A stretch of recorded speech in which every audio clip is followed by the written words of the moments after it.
வெள்ளை பூசணிக்காய் வச்சு இன்னைக்கு ஒரு கறி செய்யலாம். இது தடியங்கானம் இதை சொல்லுவாங்க.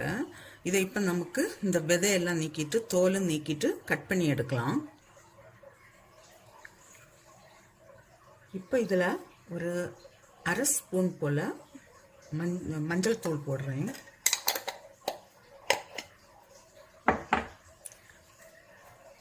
கொஞ்சம் சால்ட்டு, ஒரு சின்ன பீஸ் வெல்லம். இது போட்டால் அந்த கறி வந்து நல்ல டேஸ்டாக இருக்கும்.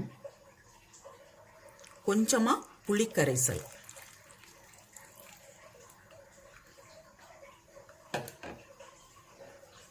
கொஞ்சம் தண்ணி விட்டு இதை இப்போ நான் வேக வச்சு எடுக்கிறேன். பூசணிக்காய் வேகிற நேரத்தில் அதுக்கு ஒரு மசாலா ரெடி பண்ணலாம். அதுக்கு தேவையான பொருட்கள்: ஒரு ஸ்பூன் உளுந்து, ஒரு ஸ்பூன் கடலைப்பருப்பு, இது பேடகி சில்லின்னு சொல்லுவாங்க, ஒரு 5 எடுத்துருக்கிறேன். இது அவ்வளோ காரம் இருக்காது, நல்ல கலர் இருக்கும்.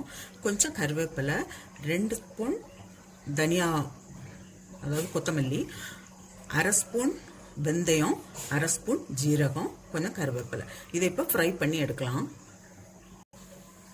இது கூடவே ஒரு அரை கப்பு போல நான் தேங்காய் எடுத்துருக்கிறேன். இது நமக்கு அரைக்கிற சமயத்தில் போட்டு அரைக்கலாம், வறுக்க வேண்டாம்.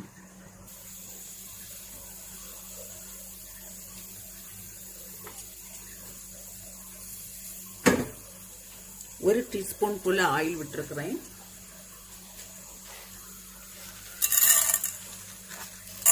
ஃபர்ஸ்ட் கடலை பருப்பும் உளுந்தையும் நமக்கு ஃப்ரை பண்ணி எடுக்கலாம்.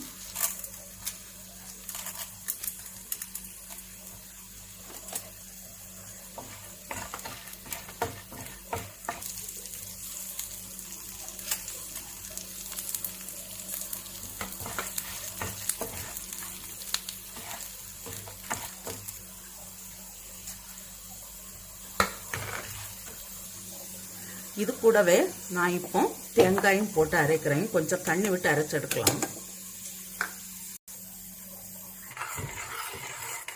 பூசணிக்காய் வெந்தாச்சு. இப்போ நமக்கு அரைச்சி வச்சிருக்கிற தேங்காய் அதெல்லாம் போடலாம்.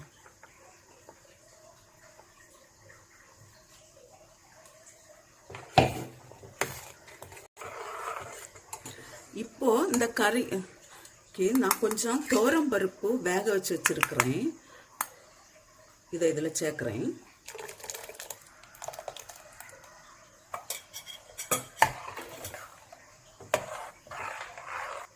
தேவையான அளவு தண்ணி சேர்த்துக்கிடலாம்.